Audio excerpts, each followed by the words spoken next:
Welcome. We are here for our Saturday night secret sermon. This is our midnight study of the Gnostic Gospels entitled Secret Teachings of Jesus. We are currently in the Gospel of Thomas, and the Gospel of Thomas is a book of sayings, things that Jesus said. Some of the other books are structured differently. Some of them are more like scene work with like dialogue back and forth. But the Gospel of Philip and the Gospel of Thomas are similar in that the Gospel of Philip are these like standalone, like cryptic portions of text that describe like imagery and allegory and parables that Jesus uses. But they're meant to be like pondered on and meditated upon. And it could have even been the discovery of someone's notebook or something, but these are portions that strike deep thought and like a meditative process. The Gospel of Thomas is similar, but there are shorter. They're not like longer portions, like a paragraph. They're like a couple of sentences. They're more isolated ideas. But the Gospel of Thomas focuses on Jesus's teachings rather than like where he went and the miracles he performed or his divinity, or it doesn't talk about the crucifixion or anything. It's strictly about the things that Jesus taught. So just to give you a little bit of context. Also, the Gospel of Philip, like the portions were titled, whereas in the Gospel of Thomas, the sayings are numbered. And the grammar, I think, depicts Jesus speaking in the past, like it'll say Jesus said, but they also wanted to emphasize that Jesus is a living God and that God's word is a living word. So that would mean that it really is an eternal kind of present tense. So it's not necessarily something in the past, but these are things that Jesus still says, right? These are ideas that Jesus still has. And we've been on hiatus for a couple of weeks. We've had some full moons and new moons and different things on Saturday night. So it's fun to be back. Feels really good to get back in it. If you're interested in this kind of thing, I've recently started a Substack. And the publication under my name, Elizabeth Rose, will be Secret Teachings. You can find it there. I'm working. I've issued I've released the first issue. The second issue I'm working on now. But that is under the Secret Teachings paid subscription, and it's $6 a month. But I'll be going deeper into like Zohar studies and studies of like the ancient sages, or doing more of like the Gnostic Gospels. But yeah, just deeper dives like that kind of work. So if you're interested, more of this kind of thing will be there. If you're on Patreon, I also am on Patreon, and it'll be the same. Substack and Patreon will be exactly the same. It just pick your poison if you are into one platform over the other. All right, so let's get into it. So we are looking at number 17. I think that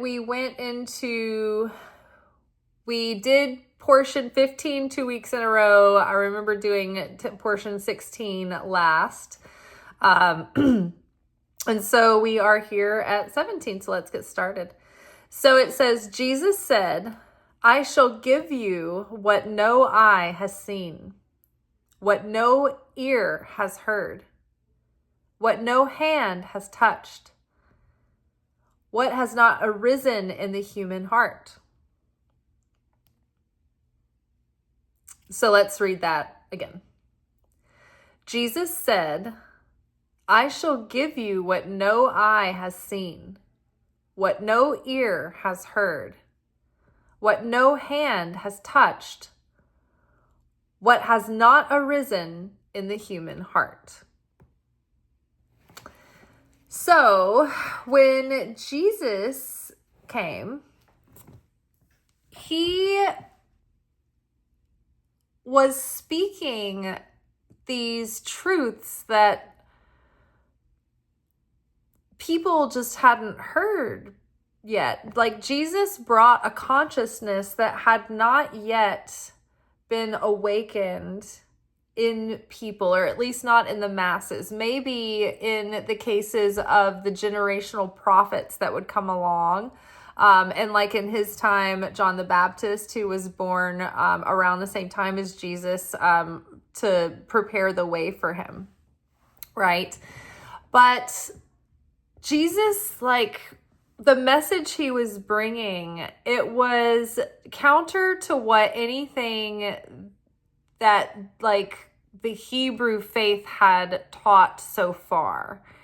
It was like what he was saying shook things up so much. It, like, kept at the core of the values, but it was like this far out ideas, because I think at this point, Judaism had been,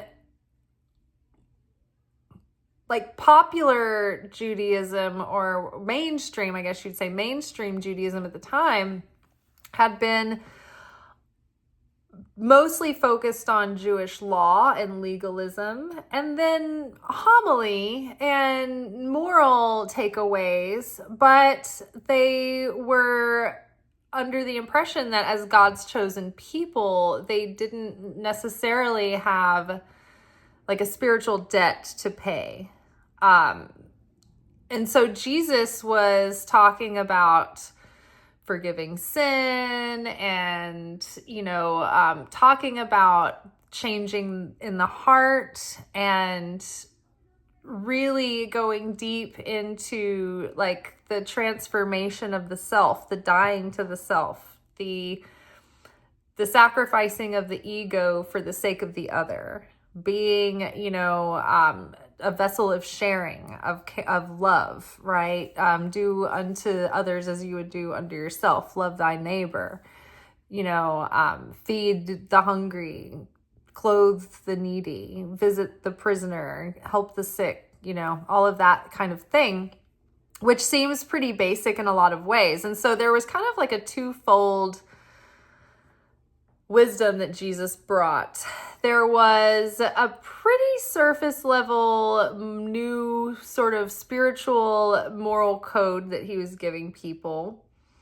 But then he would be hinting around a lot to, like, the kingdom of heaven and the deeper esoteric principles. And that would go over most people's heads.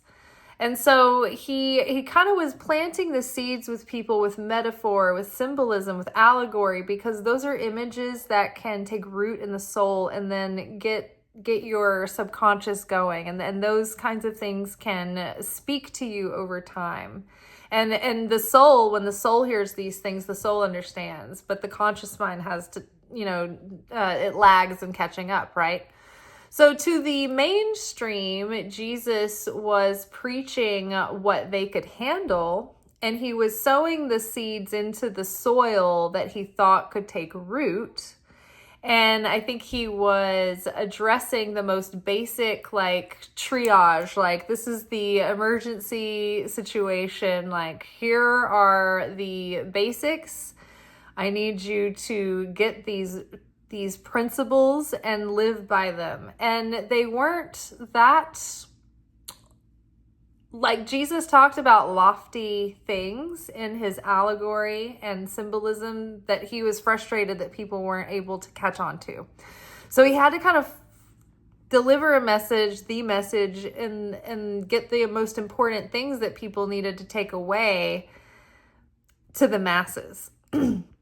But there were also these deeper teachings that were his secret teachings that he gave to, in parts, to some of the other disciples. Like, he gave secret knowledge to Mary, and some of the others. And so this, even in the book, the Pistis Sophia, it depicts a scene where 11 years after the crucifixion, Jesus had been coming back and forth to like teach the disciples and give him the rest of his teachings, the secret teachings.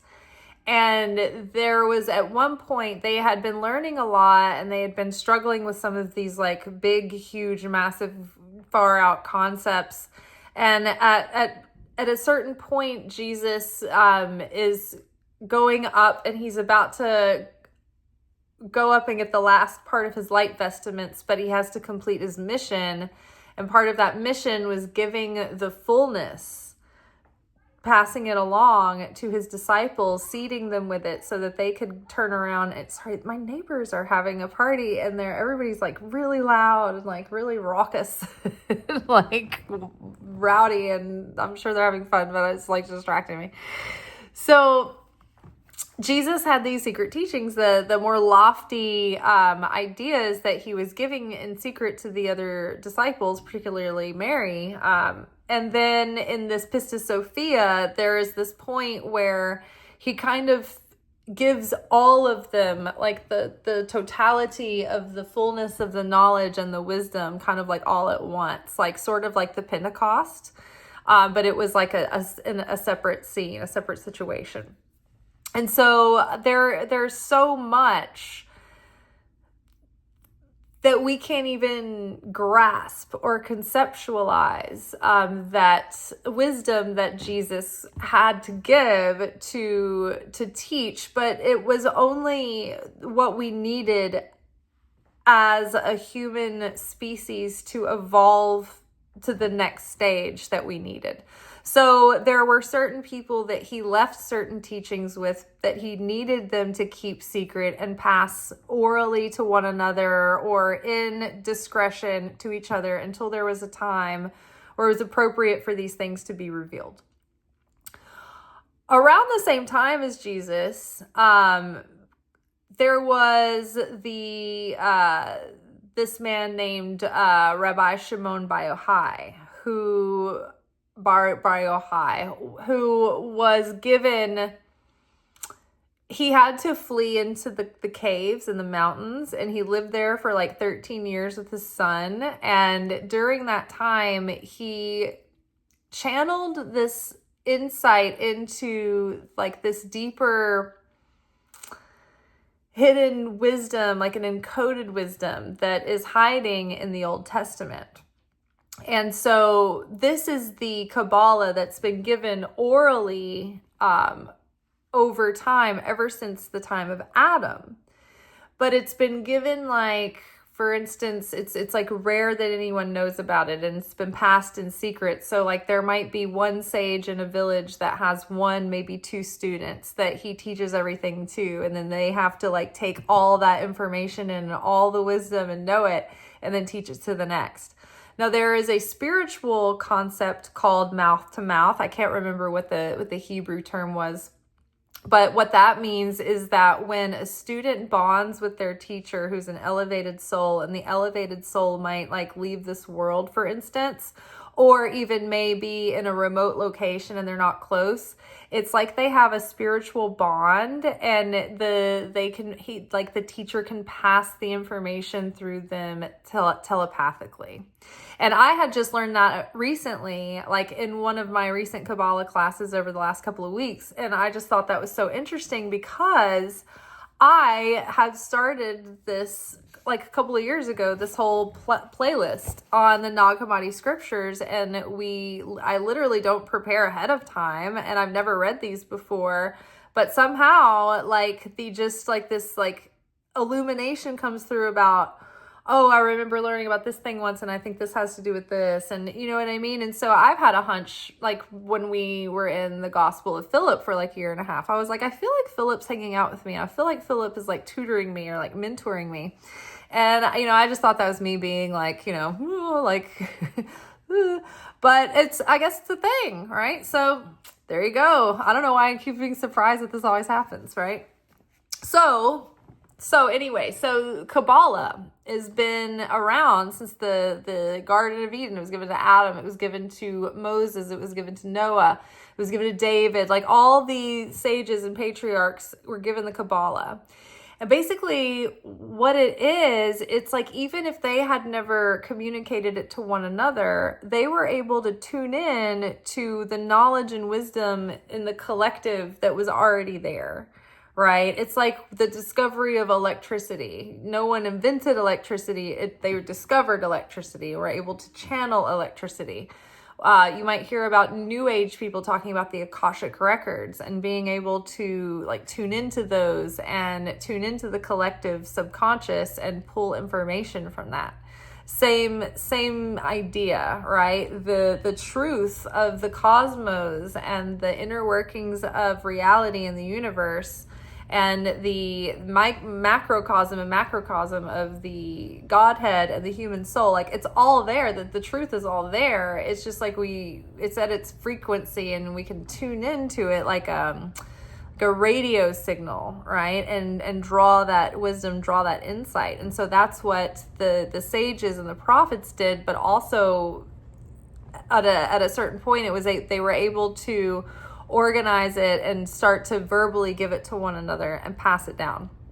So it's like rare, one person in a village, like one person in a city, giving it to like the people in the, like it's few people, few and far between, but it was passed down and passed down and passed down. And so it's believed that Jesus was a Kabbalist, and everything that Jesus said, like the deeper things that people weren't catching on to, like it's all the truth of Kabbalah. It's like, so even if Jesus didn't go study in an official capacity, Jesus knew all of the secrets of the universe. So he had the fullness of the wisdom within him. He's like born with it. And so he was giving the secret teachings to his disciples, but not teaching them publicly because people weren't even able to handle them yet. Even like the simple, like just treating people the way that you would like to be treated, and don't treat people in the way that you hate. Like that was even pretty radical and hard to accept for people, right? They were still wanting to, dog eat dog world, right? They were, we still do today. So they had just as much trouble reconciling with that. So everything Jesus said, he was trying to tell people about the kingdom of heaven. And we can only relate to this material realm. That's what we can see, feel, and touch, the world of the senses. But this is the world of the tree of knowledge of good and evil. This is the world of death. This is the finite world of expiration dates and degradation and rot, right? But Jesus was telling people about a world of eternal light and the world of the garden of the tree of life, and the endless realm and the endless worlds and the hidden wisdom and the hidden realms and the hidden worlds.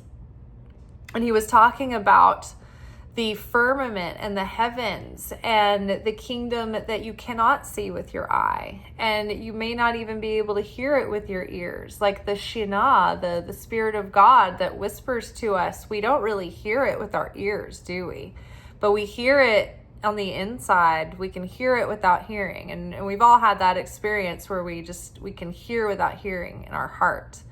Right? So Jesus is saying here, I shall give you what no eye has seen. Right? When you have an insight, you're like, oh, I see that clearly. I can see that. It's like you can almost even in some cases have a vision of what it means in your mind. You can see what no eye has seen. Jesus is giving us wisdom and understanding about a realm and a world and a way to govern the self through the spirit, and the way that the upper realms are conducted that does not have physicality, that we can't see with our human eyes, but it's beyond that. So he's giving us things that we can't see. He's giving us things that no ear has heard, right? But you hear it deep within. He's giving us the keys to a spiritual kingdom, a spiritual eternity, a kingdom that expands beyond the limitations of what we can conceive of here in engraven image, right? So Jesus said, I shall give you what no eye has seen, what no ear has heard. and what no hand has touched. See, it's like non-physical, right? Nothing that you can see, feel, hear, or touch. I can give you something beyond this that you can't touch, that no one can take from you, right? Once it's given, it's something that it can't be bought, it can't be paid for, it can't be stolen, right? It can't decay, it can't break down, right? No one can come in and burgle this or ruin it. Once it's yours, it is given. Once your soul has revealed light, that is eternal. It can't be undone. It can't be reversed. So Jesus said, I shall give you what no eye has seen, what no ear has heard, and what no hand has touched, what has not arisen yet in the human heart. So again, Jesus came and he basically, Jesus vibrated at a level that was higher than anything that was resonating on earth at the time. And so if you think of a tuning fork, right, when you hit it, it kind of like brings the other things into its, like if you're tuning, I guess, like a guitar and you hit a tuning fork, like it makes everything want to go to that pitch or that key. I'm not a musician, but you see you can imagine the vision of this, right? So Jesus came here and he was at such a frequency that it was like a catalyst that's when he was around people, it jolted them into wanting to attune to that frequency as well. So he started to raise the vibration of the planet while he was here. And he was establishing a level of consciousness that we had not yet reached. So on the tree of life here, the central column represents levels of consciousness. And this is the map of reality. It's the map of the Godhead. It's the map of the human soul. It's the map of the interworkings of the whole order of reality, the upper realms, and then here's the material realm down here. So the left-hand column and the right-hand column are experiential, and the central column is like the consciousness. So down here, this is basic human run-of-the-mill consciousness. This is your base package. This is the masses, the herd. This is your basic human consciousness that's like hovering around animal consciousness. Basically, you're not an awakened spirit. You're not woke. You're just kind of in an animal state of consciousness, and you're in reflexive mode, right? We're reactive. We're on sort of like unconscious programming at this point. Now you get to the next level up, and this level here would be like righteous people, sages, the prophets, even the Buddha would be here. But this is the highest, like this realm is like the highest that most human beings would reach in an incarnation or even in several incarnations. But here, Tiferet, this is the Christ center. This is higher than the sages, the prophets, the Buddha, right? This goes beyond that. And anything beyond the Christ level consciousness is more than the human capacity. Like once you get past Christ consciousness, you lose your human personality and you start getting absorbed back into the all, the oneness. So Jesus was at the highest state of consciousness that any human being has ever achieved, beyond what any human being has ever achieved. Even the highest prophets that were able to ascend and leave Earth, I don't know if they were actually at a state of Christ consciousness, but they were high up, right? They were up in these realms where you're working with the non-material, right? So let's go back to this again. So Jesus said, I shall give you what no eye has seen, what no ear has heard, and what no hand has touched, what has not arisen in the human heart. And so what's interesting too is this level of Tiferet. This is the heart center on the human body. When you put this against the human body on the map of the soul, of the heart, of the human, this is the heart. So, what has not arisen in the human heart. So Jesus came here and literally turned on a light that had not been yet illuminated, and he sort of took defibrillators to humanity in their heart, and he was like, love one another, stop being at war, stop being, he was here to talk about, he was here bringing division because people had to choose their side and choose the direction they were going to go in, and as far as their consciousness goes. But Jesus wasn't about physical war. He was about physical peace, but he was about spiritual warfare in order to shift the consciousness in the direction that it needed to go. He mentioned, he was like, look, what do you think? I just came here to be like, you're doing great, keep going like you're going. He's like, no, we need total reform. We need to have an awakening, and we need to treat one another better, and we need to do better for one another. Particularly, he was not too impressed with what organized religion was offering the people at the time. And I don't think he'd be too impressed with what it's really offering us now. Because he's like, where is the nurturing? Where's all the, you should be alleviating the suffering of the people. You're just one more thing that's, subjugating them and oppressing them. This isn't, having to do all these sacrifices and paying these temple taxes. It's not changing anyone at a heart level, and it's not changing anyone's experiences or relationships with one another or our dynamics with one another. It's just this song and dance, but it's not awakening the soul. It's not doing the tikkun correction.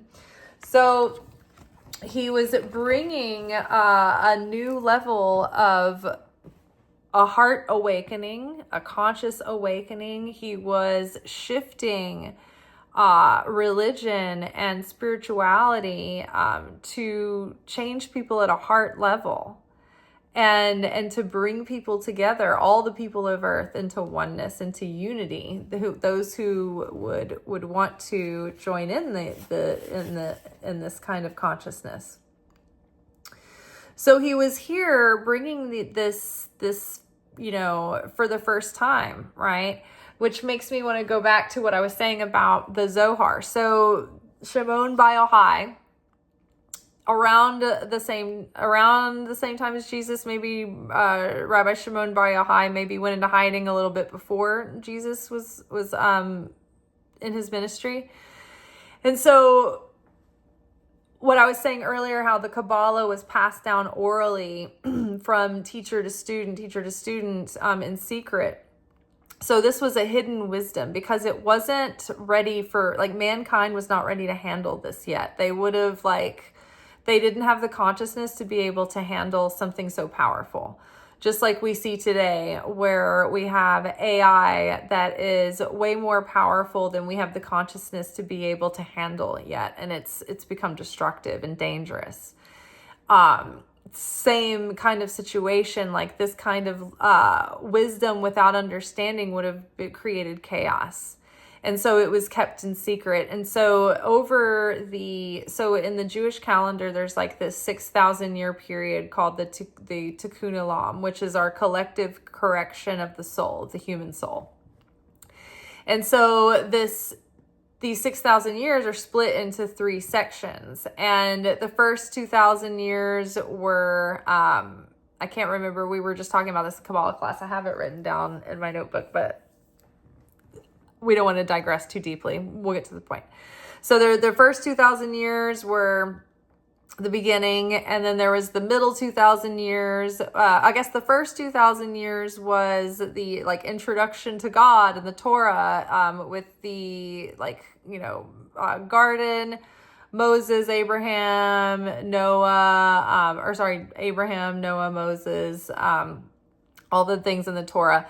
Then the second 2,000 years were the prophets, the writings, the meat of it. After they have the Torah, this is how they're going to implement the religion and the covenant they were given, right? Then the last set of 2,000 years is like a revelation and a concealment. And so at the beginning of this 2,000 years is when Jesus shows up on the scene. And the revelation kind of happened. It was like, okay, we've revealed Jesus. We've shown you the Messiah. Everybody thought the Messiah was coming to like fix all of our material problems, to overthrow Rome, to fix the tax situation. Like that would have been such temporary relief, right? It's like, oh, well, thank you for coming, Messiah. You eternally glorious, endlessly significant figure we've waited for all of human kind. Everything in the Bible has been a prophecy waiting for you to get here, and like what, you're just gonna like fix the needs of the day. They just thought he was gonna help them overthrow the government, and like all that build up for nothing. And then like what next, right? So Jesus was like, I hate to disappoint you, but I'm here for a movement. I'm here for revolution and revelation, and to liberate your soul, to shift your consciousness, and to shift the trajectory of the human spirit. I'm not really here to deal with Rome, because there's always going to be a Rome. It's just part of this simulation. There's always going to be an antagonist, and we're always going to have to deal with these situations, right? So, Jesus is like, I hate to disappoint you, but even though I'm here, like bones are still going to break. People are still going to be brokenhearted. Things are still going to happen. The world still goes on. It's just, how are we meeting the world? How are we showing up in the world? What are we doing about this? How are we living life with purpose for one another, right? And for God.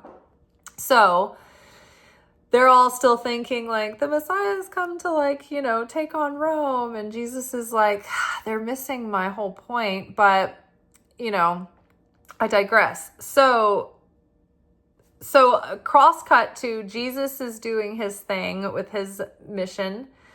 And then, so the revelation and the concealment. So Jesus is revealed, and then he's concealed because he died on the cross, and then he ascended. But I think people thought he would be around, like reigning in like a Davidic sort of like happiness for decades and decades, in a glory age. And I don't think that they thought it would be so fast. He's come and he's gone. Wait, what? He was revealed. He said everything he came to say, just like one time, and that was it. And then he left, and then he was gone as fast as he came, right?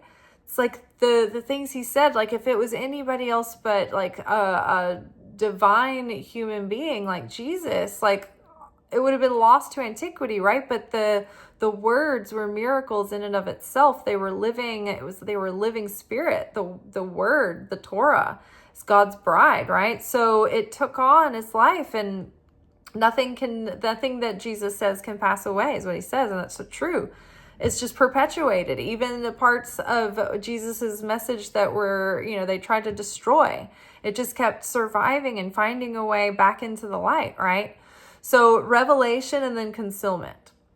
So Jesus was revealed and then seemingly concealed again. So he came, he brought us his message, but how is it still fuzzy? Like it's like 2,000 years later, and people don't understand it that much deeper than they did 2,000 years ago. Now, cross-cut over to our boy, Rabbi Shimon Bar Yochai, who has fled into the mountains with his son, Eliezer, I think. And they are practicing restriction and like praying all day, and like they're covering themselves with mud so they can like, they have to take their clothes off to save their clothes, because they've escaped for like 13 years into hiding. And so they can't wear out their clothes because they have to cover their nakedness, but they have to they don't want to wear their clothes out all day. So they cover themselves in mud while they're praying and doing their daily prayers all day until they needed to get out of the seated situation and go do whatever, tend to their whatever, food, whatever. And so they were like submerged in mud and like studied for like 13 years. And because they completely restricted their body consciousness, they received like this way to dictate the underlying meaning of the Torah and other parts of the Bible. It's like they were given the deepest insight, the deepest revelatory understanding of the spiritual encoding hidden within the Bible. And so they wrote that, or they memorized it, or whatever they did, but they held that wisdom that became the book of the Zohar. And so they wrote that down and they kept it in secret because the world wasn't able to receive it yet. It was, this wisdom was specifically given, but it was said to hold this. It isn't to be revealed to the public or in a public way. It has to be taught in secret until the generation of Mashiach. Now, we are actually living in the generation of Mashiach now, and that's why over the last century, Kabbalah has been brought into the public, but it was never taught in the public before. And even as it was brought into the public over the last century, there was a lot of controversy and disagreement about whether or not it was the right time to be revealed, because this deep wisdom is it's very powerful. And so if it was given into the wrong hands or into the wrong consciousness, it could cause more damage than it could be helpful unless it was given in the right time. So it was written down, concealed, and then Kabbalah was surfaced again in about 1,000 years later. It was like 2,400 years ago is when it was written, and then about 1,000 years ago it resurfaced, and it became sort of popular around Spain in like around the 300s or 400s. And so that's when it kind of started slowly spreading and being studied in like a little like gradually bigger small circles. It's still pretty vague, or not vague, but pretty secret, rare, it's not mainstream, but it's becoming more recognized, but still not a lot of people study it because it is difficult. And because it does, once you start studying this wisdom, it requires you to enter into a process. Like the universe just starts the game on you, whether or not you like it or not. And the pressure, what happens is your soul has these different layers and parts of it. And the part of your soul that is your inner light, this is the light that you've already revealed in your life through overcoming your own negativity or darkness or hardship or healing or strengthening, things inside of you, or revealing wisdom and revelation and insight, all the goodness that you have earned and revealed and alighted within yourself. That's your inner light. The surrounding light is potential that you have yet to reveal. And the surrounding light you experience as pressure, challenge, uncertainty in life, when life stretches you to move to your next level, right? When you don't know if you've got the chops to handle it, right? When the pressure is on, that's when your soul is saying, hey, it's time for evolution again. I want more light inside of me I want more light to be revealed to add to my inner light, right? And your inner light is like your magnetism, your power, your ability to manifest, your ability to even channel miracles, right? It's that preparation, the preparing of the vessel, the cleansing of the vessel to be that channel for the light, regardless, or like whatever that light has in store for us to channel. We are the instrument through which that light can come through. Like the more that we bear affinity and likeness with God, Charlie horse. The more that we can, or the better And the more we can channel the light of God through us, because it's like it's got this vibrational resonance. So the wisdom, the kingdom that Jesus was telling us about, the kingdom of God, it's like these layered parts, because we can access it through our heart and our soul, and through our consciousness. But it's a place, I think it's a state of being that we go to when we leave the flesh, but it's a state that we can access from the flesh. It's beyond the flesh. So I think that we're going to be dwelling in this space, in this state, when we leave the body, but also while we're in the body, we can access it now. Okay, and so, it's so painful. Terrible Charlie horse. Inner thigh Charlie horse.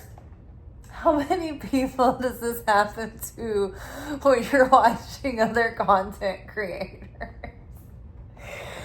I'm stuck in this position.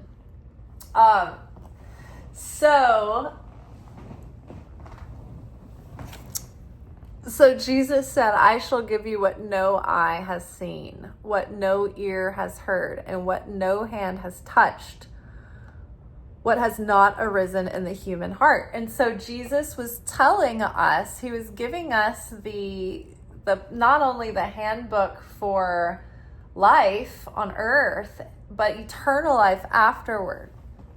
And the keys to the kingdom, how to awaken the light of the kingdom within us, and how to access the light of the kingdom beyond this world.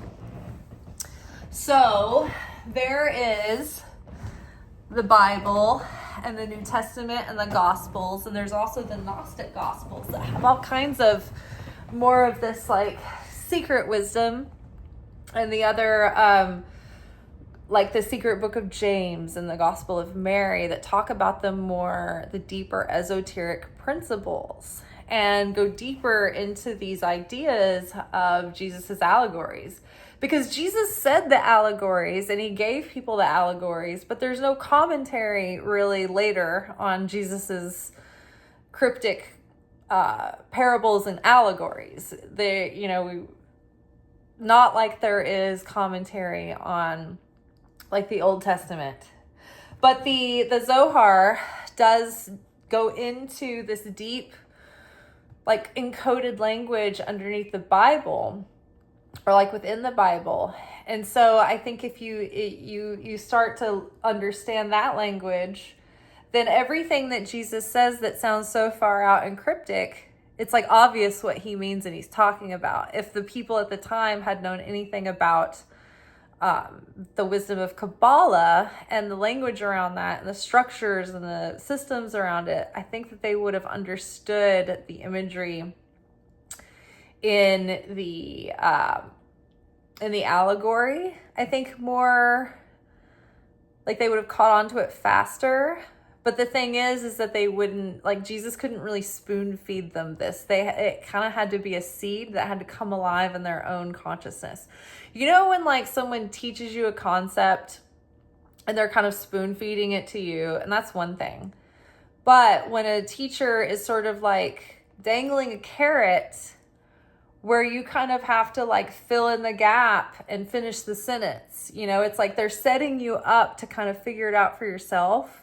And for you to have the revelation and to like name it, even though they know the answer, they want you to figure out the answer before they tell it to you, right? That's how Jesus was teaching. He wanted proactive, critical thinkers who were able to learn how to penetrate the surface of something. Because like in the Zohar, the whole point of the Zohar is that this is the soul of the Torah. Most people who read the Torah and the Bible, they only see the surface stories. And some people can see past that a little bit and see the implied meaning or the moral of the story. But a lot of what seemingly is like these insane stories, they're just like, what why would this be in the Bible? It's like those are the ones where actually, if you look past the surface level and you understand what the language means and what the symbols mean, then it's like talking about a whole different thing. And then you're like, oh, this actually does make sense. But obviously it wouldn't if you only took it at surface level. So then the commentary, the Zohar is the deepest commentary on the Bible. And the Zohar is so lofty that there have been like generations of luminaries that have decoded the Zohar, which is the decoded Torah. So the book Tikkunei HaZohar is like the deepest commentary on the Zohar. And in the first passage of the prologue, they are studying a line in the Zohar, or an idea in the Zohar that is like kind of the foundational root level here. Hopefully that's safe. Okay, the Charlie horse has passed. So the statement is, and the wise shall shine like the brightness of the firmament. And I want to define the full passage, but it just goes on to say like that, like the wise that understand the real soul of the Torah and not just the surface level of the Torah, they shine like the stars in the firmament to God. They make God so happy. They bring God so much joy. And then it even goes on to say that a person who looks at the clothing of the Torah, the garments of the Torah, and think that that's all that there is, need not breathe another breath because they have missed the complete soul of the Torah, the whole point of it. And the garments of the Torah are just like the surface level stories. So people who read it literally or only literally, or don't look past the surface level, or even just like the little moral side note, they're missing the entirety of the whole thing, basically. So the concealed, the revealed, the concealed, the revealed. So this truth of the Zohar and Jesus's deeper secret teachings that he was given, because they say Jesus was a Kabbalist as well. And then the same way that like he knew the wisdom. He may not have studied it formally, but he already knew the wisdom because he already had the fullness of all that is, right?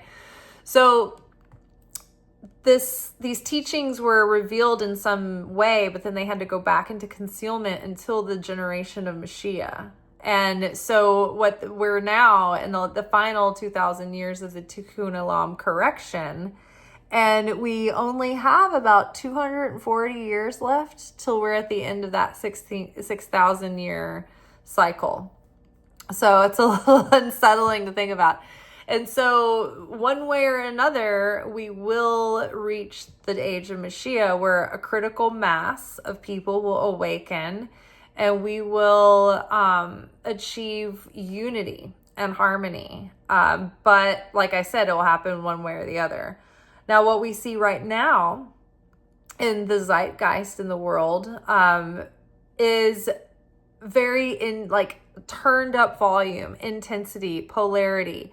There is absolute disgusting things that have come out into revelation this year. I mean, the whole world has been in a state of absolute shock, awe, and disgust, and terror, and just seeing all the evil that has been fermenting under the surface for so long. And now that it's out in the open, it's like there's no consequences. And then there's more weird, crazy psychopaths trying to destroy the earth. Like the evil overlords and the billionaires from the cartoons are now real. They're real people. They're like these cliche caricatures of wickedness. I mean, that one dude that was like the picture of the man that was like the owner of that shit company that did the Washington Monument pond thing. He looked like a cartoon from like Looney Tunes, like a villain. It was like even the villain mustache, and he was all weird and portly in one of those striped suits with like the weird hair. And like I'm like, how do these people really exist? Did the cartoon people just draw from life? And we thought it was make-believe? Like, I can't. And so we're seeing this despicable evil and just gross, disgusting putridness everywhere because it has to be purged. We have to see it in order for it to be dealt with, in order for the correction to happen. It can't just be swept under the rug. Everyone has to be made aware of this. And it's like this line that's being drawn into the sand. We're all being tested. Who are you during these times? Where did you draw the line? Where was your consciousness? So yes, it does feel like, where is God in all of this? Why are we going through all of this? This is the purge that is bringing us to that final correction. And so we can come willingly or we can come kicking and screaming. And so the intensity is just going to keep going up and up and up until the purge, the spiritual purge, has done its thing. So we'll see how that goes. But the book of Revelations suggests that we will need to take the hard route. Let's hope we can all figure it out and come together like the Care Bears before it gets worse and worse. But these are intense times, and the times are promised to get even intenser, right? As the light is revealed, it has to chip away all that soot, all that resin of darkness. It has to be broken, but it has to be revealed before it can be broken. So this is not saying like, oh, it's okay that all this is happening because it's part of the plan. It's just saying that, when you think about the gloom and the doom out there, you start to feel like this despair because you feel like there's no order. It's all chaos. There's nobody in charge. No one's flying the plane. And actually there is someone flying the plane, and there is a purpose being served here, and it's not it's to clean it up, right?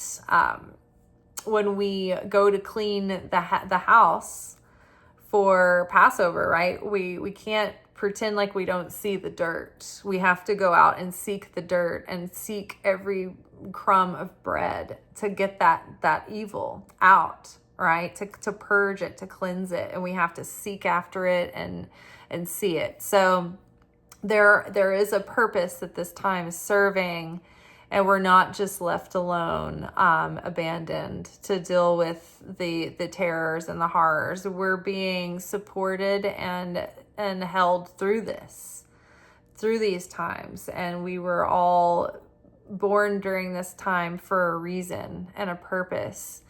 And we were given the strength and the capacity to navigate and handle these times, even though they're terrifying, even though that we're sitting here with all of these terrible projected forecasts for humankind. But we're here. We were given everything that we need to be able to take on these challenges, right? Not to resign ourselves, not to give up, not to throw in the towel, not to, drive this baby into the dirt while we got it. We've been given the solution within already. The solution is already there. The cure is within. You know how like poisons have the antidote within the poison? If there's a sickness, the cure already exists. They're already won. They're already fulfilled. So Jesus said, I shall give you what no eye has seen, what no ear has heard, what no hand has touched, what has not arisen in the human heart. Now, Jesus gave us, on the cross, the crucifixion, it opened up the gates of heaven for us, for the human soul. Because before Jesus came, we couldn't ascend past a certain level. Does that make sense? So Jesus's ultimate sacrifice, it opened up a way for us to ascend into heaven as well. It washed the negativity. Like, there is this phrase called the sin of Adam, and it's referring to the original fall in the Garden of Adam. And the Adam represents the seed souls of all mankind, right? So we all have, and that's what the Tikkun Olam correction is. That's where it started. It's like going back and recapturing the sparks of light. I think it's 244 sparks of light or something like that Adam lost in the garden. So we come back lifetime after lifetime after lifetime, going through the incarnation process to do the soul correction for ourselves. And it's like we have a bit of that we're working off in the collective, right? The collective Tikkun Olam is what each individual did with their portion of the sin of Adam that we carry, hereditary. And we do this collectively, lifetime after lifetime, to rebalance the scales, right? To save the souls of mankind, to rebalance that debt. Well, to recapture those sparks of light. Well, when Jesus died on the cross, his blood covered that sin. But we have to enter into that covenant by choice, by free will. There's no coercion in spirituality, right? So it's not just like this modern idea of ask Jesus into your heart and maybe get baptized and everything's all taken care of for you. And I mean, that might be true to some extent, but you're not tapping into the kingdom of heaven in this life. You're not awakening any light in your soul. The soul has a process to go through after life. And when the soul leaves the body, it can't grow anymore. It can't evolve anymore. It can't gain any more wisdom than what it was given in life. We're preparing the soul in this life for the eternity. So if you are illuminating yourself by watching things like this and studying ancient wisdom that is teaching you what the Bible's really saying, you're preparing your soul for this afterlife. The ancient wisdom, it's mystics tune into this in their different languages, but ultimately and even in certain traditions and systems are built off of Kabbalah. But my point is that after you leave this body, like in this world, this material world, this is where you get to awaken the light of your soul. This is where you get to awaken the wisdom of your soul, the skills that your soul will need and the light your soul will need to traverse the afterlife. And in Christ's consciousness, in Jesus, to follow Jesus meant that you were actually putting some skin in the game. Like when you were a follower of Jesus, you walked with Jesus. You didn't ride in a wagon. They walked. They took each step on their own. They carried their camp with them. They made sacrifices. They gave to people. They worked. They served. They were servants of one another and of humankind, right? You have to change who you are and let go of your selfish nature when you follow Christ. Christ takes you on a discipleship where you discipline yourself to let go of your lower nature and you reveal your higher nature, right? But modern Christians just take it for granted. They go report to church to do their socializing a couple of days a week, for the most part, maybe. But they're not on like a mystic journey to awaken the levels of their soul, not proactively like they would be if they knew what they were actually facing when they took the flesh suit off, right? It's like not going to school, not going to college, not going to trade school or vocational school or nothing, right? It's the soul school is here on earth. And if you didn't go to class and you phoned it in and you played hooky, then I don't know who, you can't really do any extra credit after this world. That's why it's so important to pray for souls who have died and are on the other side, because when you pray for them and when you transform and with the intention of connecting with them and doing it on their behalf, then that helps them elevate, that helps them transcend.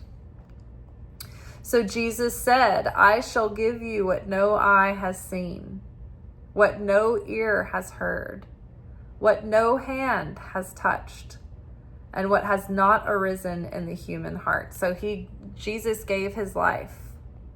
He gave his life so that he could pick it back up. He devoted his life when he was walking the earth in serving humankind.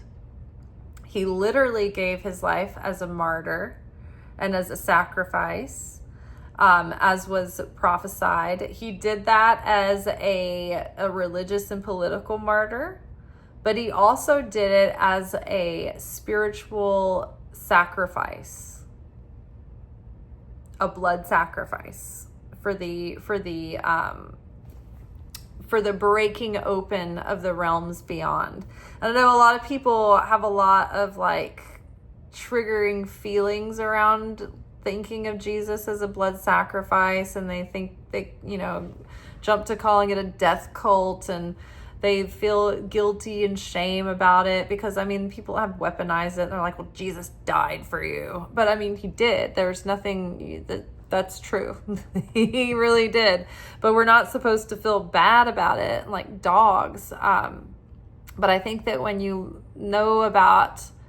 understand the science behind spirituality, like people know about the magical arts, you know that when you break a vessel open, it releases a power or an energy. And it needs to be channeled into another vessel.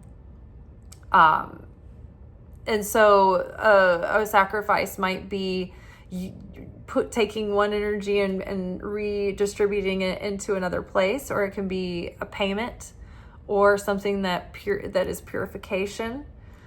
But they serve purposes, and Jesus was purification. He was a payment, and he was also a transference of energy from one vessel into another. So his mission was expressed in all of those ways just in the death. Not only that, but like all the light he awakened in his daily comings and goings while he was on earth. Not just through the miracles that he performed, but really through the consciousness and the words that he spoke that are still changing reality and changing the world and changing hearts and changing consciousness even 2,000 years later, when there was hardly anything to write on at the time and the publishing was primitive. And it's a miracle that these things were preserved and saved.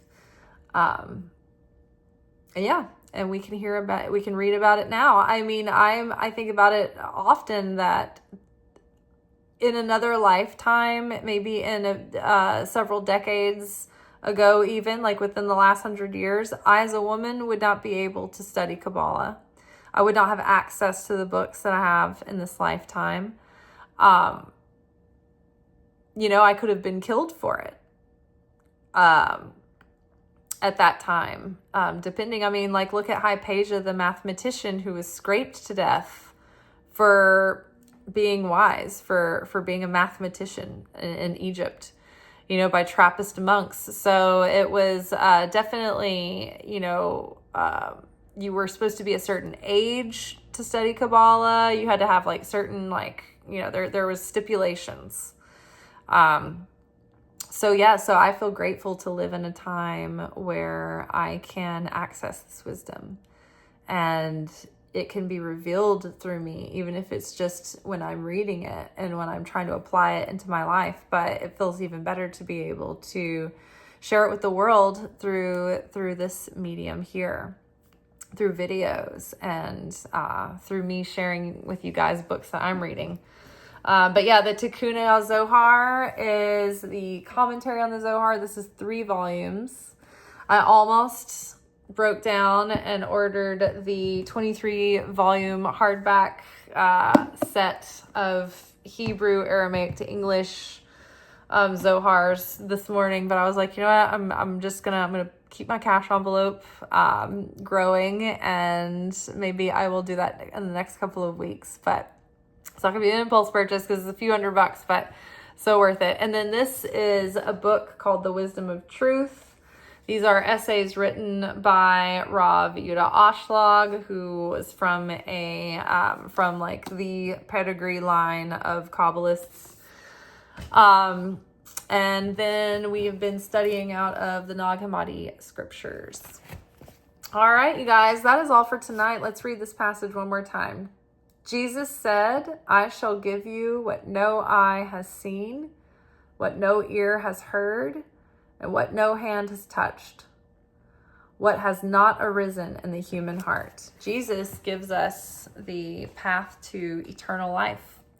And that eternal life starts in the eternal light we reveal in this world through living in Christ consciousness, and through making a striving effort to live in Christ consciousness. But beyond this world, it is the world yet to come. We are given eternal life in that realm. And that is what no hand has touched, and no ear has heard, and no eye has seen, and no heart has yet to, what does it say? What has not arisen in a human heart yet. All right, that is all for tonight, y'all. We will be back tomorrow for our weekly energy oracle forecast. It's our Sunday shtick, where we will look at the energy, like a spiritual energetic weather for the week. And it usually lines up with the Torah portion of the week. And it's funny because whatever we study in Saturday night secret sermons, it always ends up synchronizing with whatever the Zohar upcoming week the portion is. And I never know what it is ahead of time. But when I watch my Zohar lessons in the morning, I'll find out, and I'll let you guys know tomorrow. So tune in so you can find out. All right, y'all. Ciao.